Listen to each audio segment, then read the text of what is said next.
6 players to watch in 2023. Let's get into it.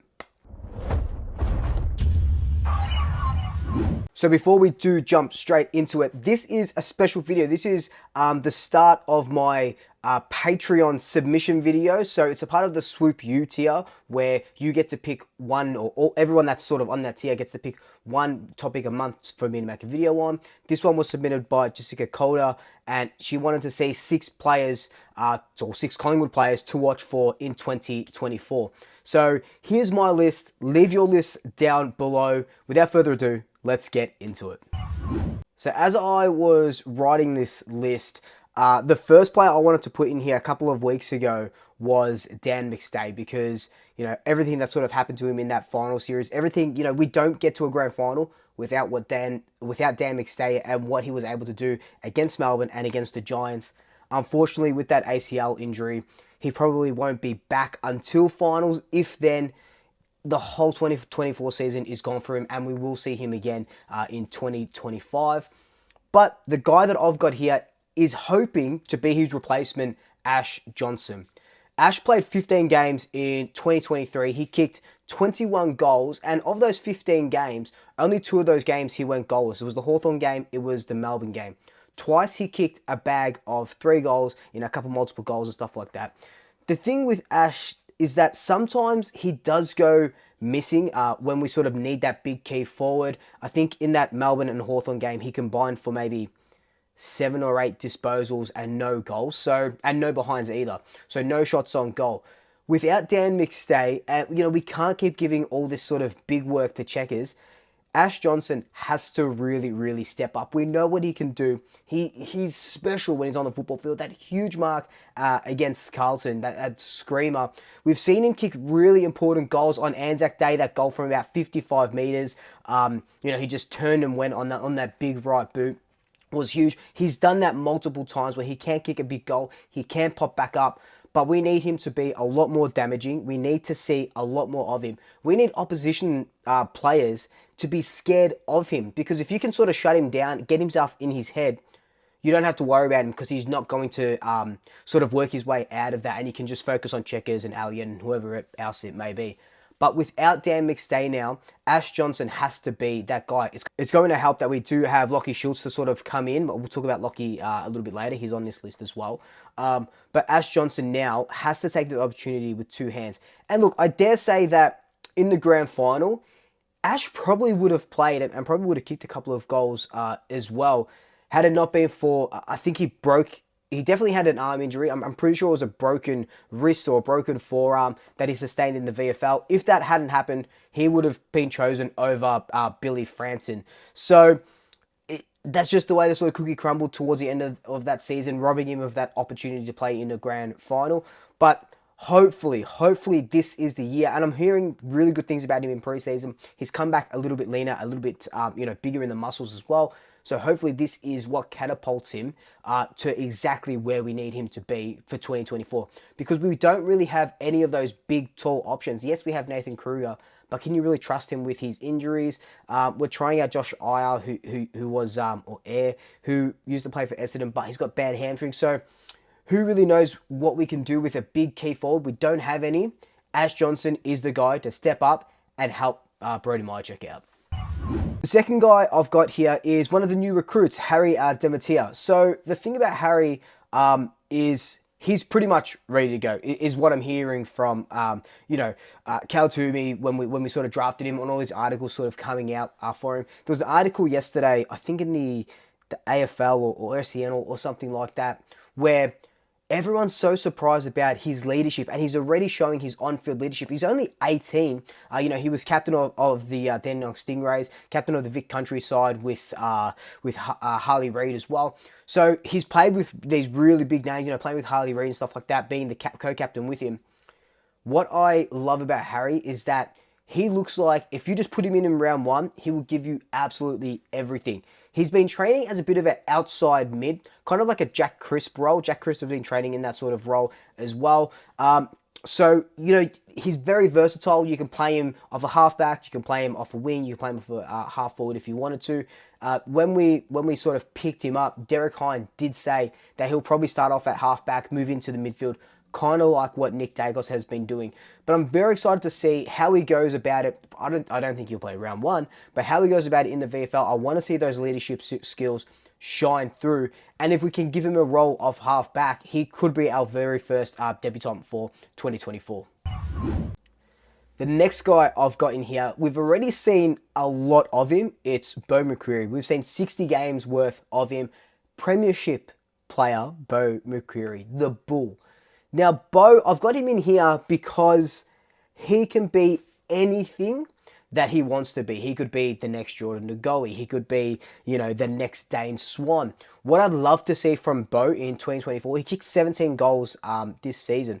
But what I'd love to see from him is more goals, a more goal threat, because his pace is just second to none. It is incredible. When he arches his back and just runs, no one can catch him. We've seen that time and time and time again. Was it that Kangaroos game where he started off half back, handball to himself on the wing, ran, got it, kicked it off, and I think he ended up having a shot at goal or setting up a goal or something like that. So his speed, his pace, his acceleration is incredible. I need to see him put another bow into his string, and that's just kick goals. I want to see him kick about 25 goals as that sort of running midfielder. I think he can do it. He's already kicked 17 goals this season. I'd love to see him kick a little bit more, can work on his set shots a little bit, because he does find the ball in that forward line, can take a good mark, does find the ball in the forward line. I want to see him kick about 25 goals, inject him more into the middle. When we needed a spark last season, I was going to say this season, but when we needed a spark last season, we injected him into the middle, and he is just that bull that is going to give you everything. The literal definition of what the Energizer Bunny can do for you, because he is in and under, he's extracting, he's running, exciting, kick a couple more goals, and that's why I've got him as a player to watch. Now, my fourth guy. How could I do a list of players to watch without putting this guy on it? Finn McCrae. We have been talking about Finn for God knows how long, since he probably got drafted, right? There was just no opportunity for him, and Craig McCrae comes out and says, whenever he's asked about him, Finn is the guy that I talk to the most, because he's biding his time, his opportunity will come. He's played about 40 games in the VFL, only a handful in the AFL. This season, only played one game, came on as a sub in the Essendon game in round 24. 30% game time, 8 tackles in 37% game time, 8 tackles. He had 8 possessions, 8 disposals, and they were 8 handballs. 4 of those were contested possessions. He is an inside mid. Now, Tom Mitchell isn't getting any younger. Yes, we've got a lot of SSP inside mids training with us, but Tom Mitchell isn't getting any younger. Taylor Adams isn't a part of this team anymore. This is the season where Finn McCrae finally puts his stamp on the Collingwood side, finally becomes a best 23 player. How does that look? Does he get into that round 1 or round 0 opening round squad? I don't think so. I would love to see that, but I don't think so just yet. But I dare say they're going to start resting these older bodies, the Pendles, Steeles, Jeremy Howe, Tom Mitchell, for these younger guys or the next in line to come through. Yeah, I'm not saying that we're going to get rid of all these 30 plus players and never play them, or only playing the kids.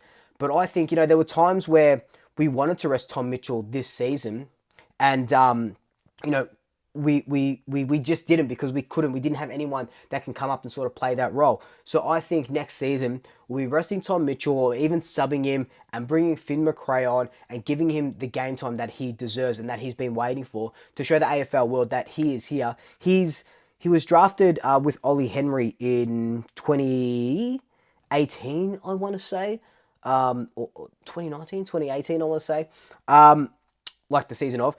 And now it's his time to shine. Ollie Henry's doing great things, did great things at the Pies, doing even better things at Geelong. It's Finn's time to shine. In like Finn, it's going to be Finn's season in 2024. The fifth guy I've got here is our newest recruit, Loy Schulz. I love everything about Loy. Look, to be honest, I'll put my hands up and say I knew nothing about him before he was linked to us, before he got traded to us, because in the West, I don't really watch Fremantle games, so I'm not really looking at Loy Schulz and the Fremantle side. As soon as he was rumored to come to us, it's highlights, highlights, highlights, stats, articles, whatever you can sort of consume. And he's, on paper, it just speaks for himself. And when you watch him, it even speaks further to his talent. He's pretty much like for like Jamie Elliott. But unlike Jamie, yes, we've seen Jamie go into the middle a little bit. But unlike Jamie, I feel like Loy Schulz is more, your sort of rundown attacking defender, for lack of a better term. Attacking defender? Defending attacker? A pressure forward. A pressure forward is the word I'm looking. I'm just tripping. Is the words I'm looking for. A pressure forward. So he's going to be the guy that's sort of tackling, creating opportunities. Yes, he's going to score lots of goals, but he's going to be that guy that's sort of, getting people done for holding the ball and running. He's quick and he's strong, which we absolutely love. If you look at him over the last 3 seasons, he's scored 80 goals over the last 3 seasons, 33 in just last season, and he was the Fremantle's second highest, behind Jaya Miss, second highest goal scorer for season 2023. Averages 4 tackles a game and averages 2 tackles inside 50, which is more than Jamie Elliott. But I say that they're like for like, same height, same weight, good overhead mark. Jamie plays taller, a little bit better than Loy Schulz does. Loy Schulz more low to the ground. But a team with no Jack Ginnivan, you have to think. So a team with Bobby Hill, Jamie Elliott, and Loy Schulz as your 3 small forwards. Tantalizing, absolutely tantalizing for a premiership team to get a player of Loy Schulz's ilk in. It's incredible that we were able to pull this off when he still had a year to run on his Fremantle contract. There was no sort of word that he wanted to come back to Victoria until he said he wanted to come back to Victoria, and we swooped in and grabbed him. So he's definitely playing that round 0, that opening round, and I'm so excited to see what he can do.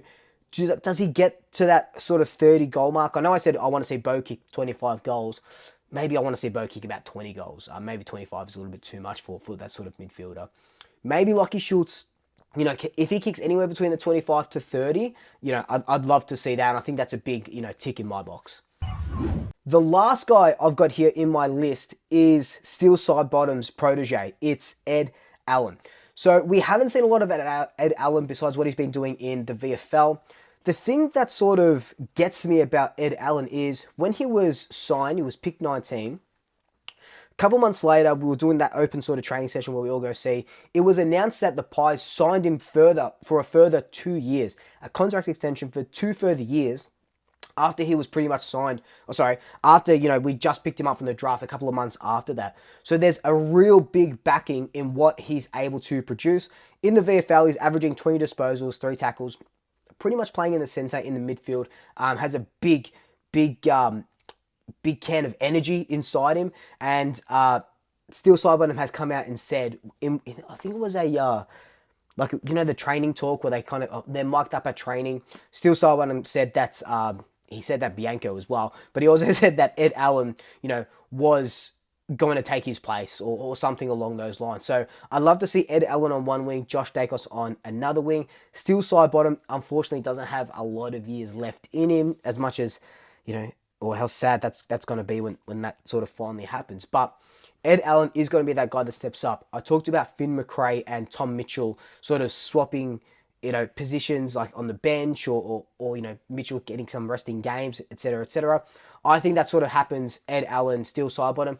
I would have liked Ed Allen to get some games when Steel wasn't playing, when he had that MCL injury.